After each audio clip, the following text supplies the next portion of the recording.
Nous écoutons la catéchèse du pape François à Rome le 22 juin 2022, précédée de la lecture d'un passage de l'Évangile selon saint Jean, chapitre 21, versets 17 et 18. De l'Évangile selon saint Jean.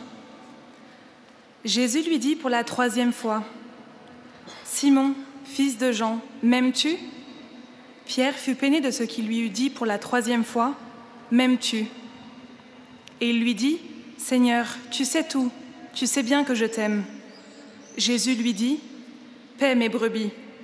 En vérité, je te le dis, quand tu étais jeune, tu mettais toi-même ta ceinture et tu allais où tu voulais. Quand tu auras vieilli, tu étendras les mains et un autre te ceindra et te mènera où tu ne voudrais pas. » Parole du Seigneur. Cari fratelli e sorelle, benvenuti, buongiorno. Chers frères et sœurs, bonjour et bienvenue. Nel nostro percorso di catechesi sulla vecchiaia, dans notre parcours de catéchèse sur la vieillesse, aujourd'hui nous méditons sur le dialogue entre Jésus ressuscité et Pierre à la fin de l'évangile de Jean. C'est un dialogue émouvant, d'où transparaît tout l'amour de Jésus vis-à-vis de ses disciples et la sublime humanité de son rapport avec eux, en particulier avec Pierre, une relation tendre, mais pas mielleuse, une relation directe, forte, libre, ouverte. Une relation d'homme dans la vérité. Ainsi, l'évangile de Jean, tellement spirituel et haut, se conclut avec cette offrande d'amour entre Jésus et Pierre, avec un grand naturel, une discussion entre eux. L'évangéliste nous avertit.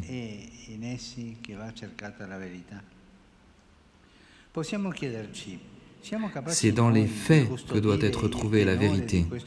Nous pouvons nous poser la question, sommes-nous capables de garder la teneur de cette relation de Jésus avec les disciples dans ce style ouvert, franc, direct, humainement réel?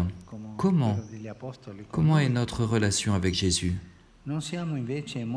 A-t-elle cette même forme, celle des apôtres? Ne sommes-nous pas tentés de renfermer le témoignage de l'Évangile dans une révélation un peu sucrée, mielleuse, en y rajoutant telle ou telle circonstance de notre vie?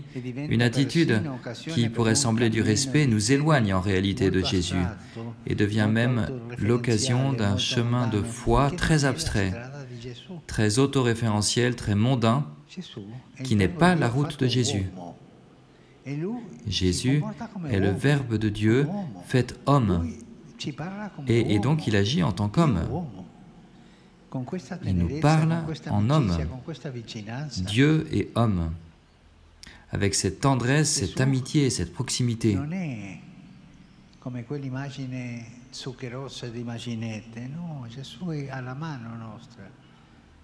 Jésus n'est pas comme ces petites images pieuses. Non, Jésus est proche de nous. Dans le cours de la discussion de Jésus avec Pierre, nous trouvons 2 passages qui concerne précisément la vieillesse et la durée du temps, le temps du témoignage, le temps de la vie. Première étape, l'avertissement de Jésus à Pierre. Quand tu étais jeune, tu allais où tu voulais aller. Quand tu seras vieux, tu ne seras plus maître de toi-même, de ta vie. Et moi-même, je dois aller en petite voiture, mais c'est comme ça. Avec la vieillesse, nous avons ces maladies et nous devons les accepter comme elles viennent. Nous n'avons plus la force des jeunes.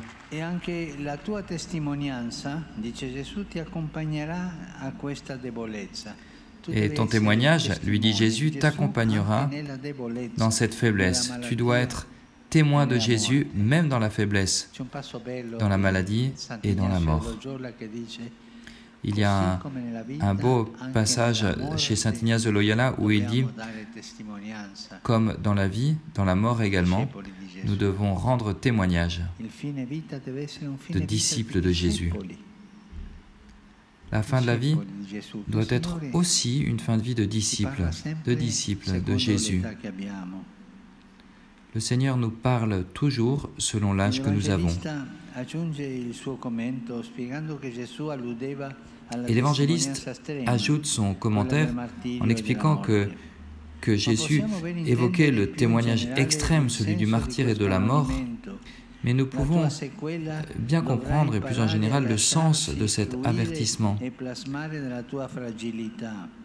Tu dois marcher à ma suite en te laissant instruire par ta fragilité, ta dépendance des autres, et même dans la manière dont tu seras vêtu, dans la manière dont tu marcheras, mais suis-moi. La marche à la suite de Jésus est toujours vers l'avant, en bonne santé ou en mauvaise santé, autosuffisant ou non. Mais ce qui est important, c'est de suivre Jésus, toujours, à pied, vite, lentement, en petite voiture, en fauteuil roulant, mais toujours suivre Jésus. Il faut chercher la route pour rester dans la profession de la foi.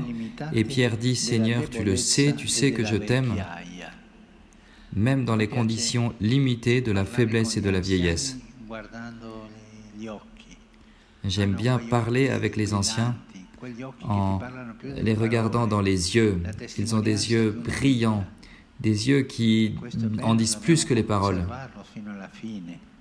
C'est le témoignage de la vie. Et cela, nous devons le conserver jusqu'à la fin, suivre Jésus, qui est plein de vie. Ce dialogue entre Jésus et Pierre continue avec un enseignement précieux pour tous les disciples et pour nous tous, croyants, pour tous les anciens également. Apprendre de notre fragilité, exprimer la cohérence de notre témoignage de vie dans les conditions d'une vie confiée aux autres. Une vie dépendante d'autres personnes. Dans la maladie et dans la vieillesse, la dépendance s'accroît et nous ne sommes plus dépendants de nous-mêmes uniquement comme avant. Et là, la foi peut mûrir. Là, Jésus est avec nous. Là, peut jaillir cette richesse de la foi bien vécue pendant le chemin de la vie. Mais il nous faut à nouveau nous poser la question, est-ce que nous disposons d'une spiritualité vraiment capable d'interpréter cette saison longue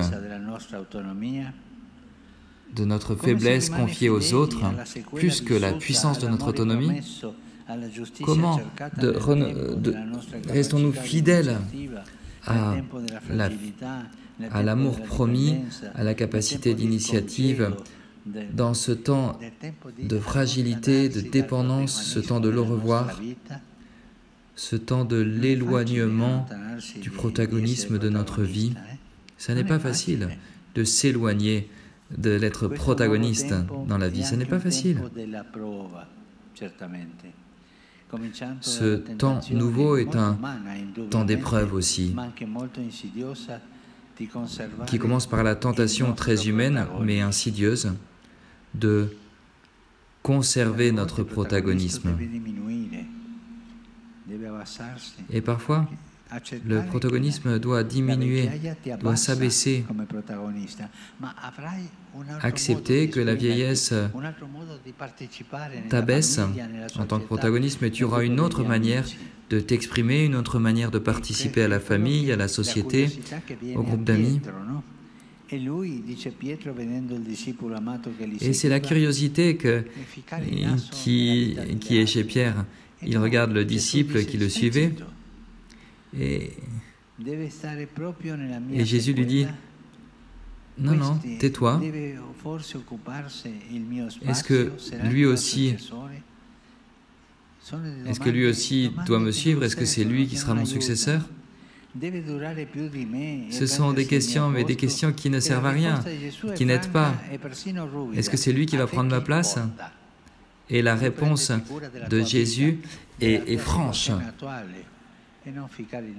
À toi, que t'importe? Toi, occupe-toi de ta vie, de ta situation actuelle, et ne mets pas ton nez dans la vie des autres. Que t'importe, mais toi, suis-moi. Voilà ce qui est important. Marcher à la suite de Jésus, dans la vie ou dans la mort, dans la santé ou dans la maladie, dans la vie pleine de succès ou bien dans la vie difficile, les moments difficiles de chute. Quand nous voulons nous mêler de la vie des autres, Jésus nous répond, que t'importe, toi, suis-moi. C'est très beau. Et nous, les anciens, nous ne devrions pas être jaloux des jeunes qui prennent leur chemin, qui occupent notre place, qui durent plus que nous. L'honneur de notre fidélité d'anciens à l'amour promis, la fidélité à la suite de la foi en laquelle nous avons cru, les conditions de le revoir à la fin de notre vie, tout cela sont nos titres d'admiration pour les générations qui viennent et notre reconnaissance vis-à-vis du Seigneur. Apprendre à dire au revoir, à prendre congé. Voilà la sagesse des anciens. Mais à bien dire au revoir, de manière attentive, avec le sourire, en société, avec les autres. La vie de l'ancien est un au revoir lent, mais joyeux. J'ai vécu ma vie, j'ai conservé la foi. C'est très beau quand un ancien peut dire cela. J'ai vécu ma vie, voilà ma famille. J'ai vécu ma vie, j'ai été un pécheur, mais j'ai aussi fait du bien. Et cette paix qui vient, c'est l'au revoir de l'ancien.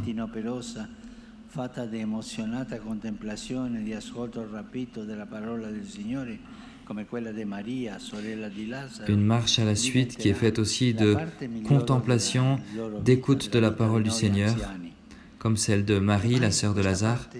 C'est la meilleure partie de la vie que nous avons, nous les anciens. Et cette part-là, cette meilleure part ne nous sera jamais enlevée. Regardons les anciens, les personnes âgées, et aidons-les à pouvoir vivre, exprimer leur sagesse de vie, qu'ils puissent nous donner ce qu'ils ont de plus beau, de meilleur. Regardons-les, écoutons-les. Et nous, anciens, regardons les jeunes et faisons toujours un sourire aux jeunes. Ils suivront le chemin, ils porteront de l'avant ce que nous avons semé, même ce que nous n'avons pas su semer parce que nous n'avons pas eu le courage, l'occasion, eux le porteront de l'avant. Mais toujours cette relation. Un ancien ne peut pas être heureux s'il ne regarde pas les jeunes. Les jeunes ne peuvent pas aller de l'avant dans la vie s'ils ne regardent pas les anciens. Merci.